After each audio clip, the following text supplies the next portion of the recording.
মাগো, আমায় ছুটি দিতে বল। সকাল থেকে পড়েছি যে মেলা, এখন আমি তোমার ঘরে বসে করব শুধু পড়া পড়া খেলা। তুমি বলছো দুপুর এখন সবে, না হয় যেন সত্যি হলো তাই। একদিনও কি দুপুরবেলা হলে বিকেল হলো মনে করতে নাই?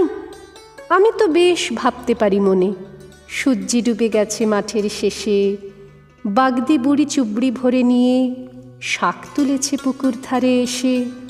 আধার হলো মাদার গাছের তলা, কালি হয়ে এলো দিঘির জল। হাটের থেকে সবাই এলো ফিরে, মাঠের থেকে এলো চাষির দল। মনে কর না উঠল সাঁঝের তারা, মনে কর না সন্ধে হলো যেন।